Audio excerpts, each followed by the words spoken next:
Then she heard them whispering, "Do you know about this? What? Is this really true? Shh!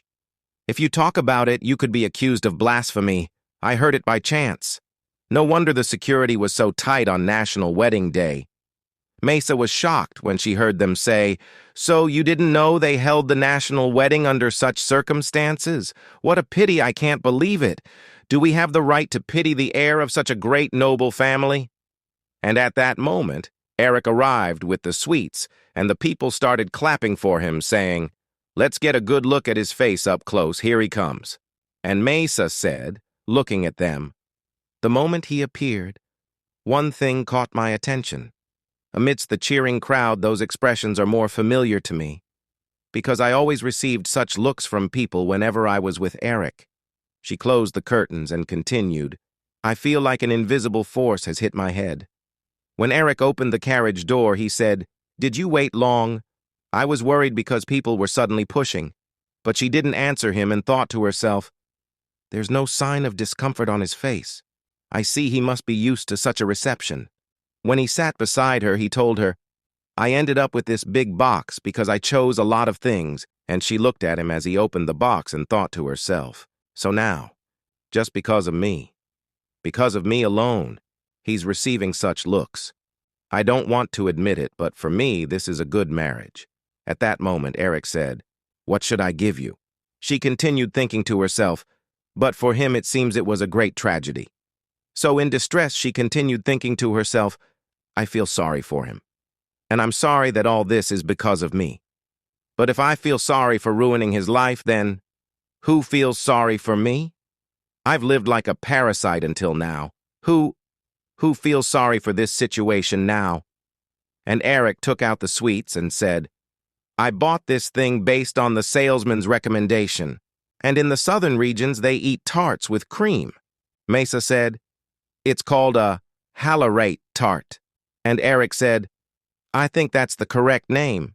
She looked at him in distress and suddenly turned her face to the other side and said, 'Don't open the box at all.' Then she thought to herself, 'Why am I doing this?'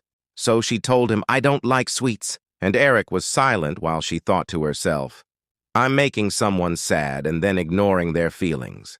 He's clearly going to be very angry now.' But she was shocked when Eric didn't get angry and said, 'Something must have happened while I was gone.'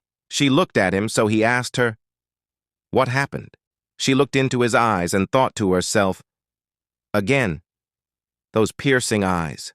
So she closed her eyes and said angrily, 'I told you, I don't like it.' But Eric came closer and held her face, saying, 'Let me clarify. It doesn't matter if you're going to eat the sweets or not. The thing is, your behavior is very different from before, and I'm asking you what happened while I was gone.' She thought to herself, 'Why?' And Eric continued, 'I haven't been watching you for long, but you're more obvious than I expected. In most cases, you wouldn't be sulking or acting like this without a reason.' But Mesa thought to herself, 'I'd rather he yelled or ignored me.' And Eric told her, 'And if there's something you can't even see,' Mesa thought to herself, 'why does he keep watching me?' And Eric continued, 'Then there must be a reason.' She looked at him in shock and thought to herself, 'I'm trying to understand.' And suddenly she lost consciousness. So Eric grabbed her and shouted her name, 'Mesa!' The carriage moved, and Mesa was nestled in Eric's arms, held tightly. She thought to herself, 'What am I doing?' I ended up feigning fainting. So she nervously thought, 'Snap out of it, what the hell have I done?'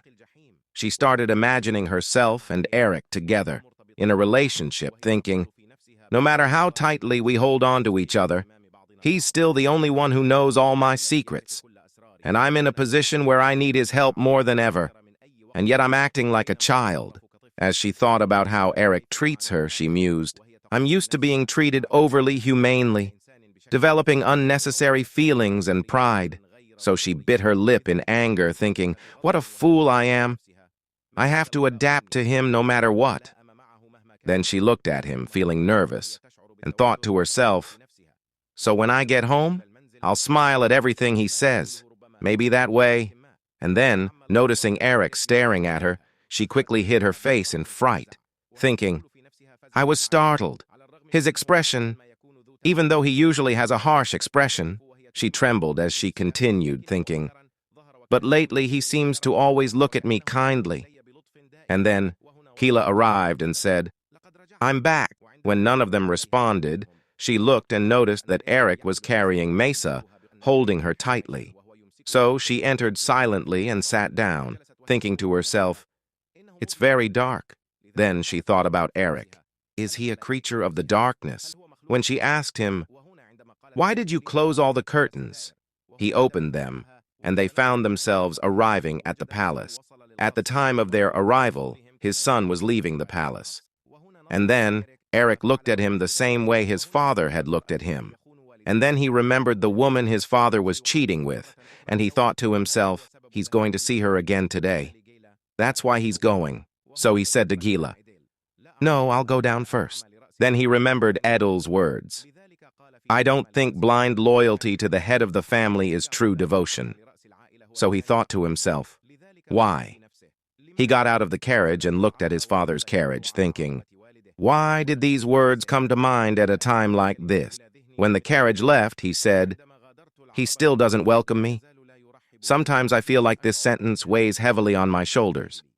All family decisions should be rational and based on sound logic. Then, remembering his father with his mistress, he continued thinking to himself, does a father truly fulfill his role as the head of the family? There's some truth in Edel's words, and sometimes it's necessary to cut out the rotten part. When Gila came down carrying Mesa, she said to Eric, young master, there's a box of sweets from a fancy shop in the carriage. Did you take it to your room? Eric replied, you can take that, and let me carry her. Gila said, oh, really? Eric took Mesa and said to Gila, and do you know how to use a dagger? Gila felt nervous and said, a dagger? I feel like I should say no, but it's better not to lie to the captain. So she told him, yes, I'm good at using it. Eric left, saying, good. She was shocked and didn't understand why he asked that. So she said, what was that? At that moment, Princess Malika's maids, Deli and the others, were looking at them. Malika said, it's strange. Looking at them like this, they don't seem like lovers. Deli replied, why? Maybe she's the type he prefers, or else why would he bring her out with this burden? And when they saw Gila carrying the gift box, Deli said to Malika, look, he's giving her a gift secretly. The scene shifts to Eric, who has placed Mesa on the bed and is looking at her as she sleeps. When he tries to wake her, he reaches out and says, Mesa. Mesa wakes up in fright. So he touches her gently and says, I'm sorry. I didn't know you were actually asleep. He then pulls his hands back and says, don't worry, go back to sleep. I'll take care of things until dinner is ready. But she grabs his hand and says, Eric. Then shyly, she says, are you angry with me? Forgive me. She thought to herself, he likes hearing my stories more. So she remembered what she had done in the carriage and told him, actually my mother. She was from the south. Halarate, so I'm sorry. He looked at her and thought to himself, she was the third queen, the last wife of the late king. So he told her, she was the third queen, the last wife of the late king. So she was from Halarate.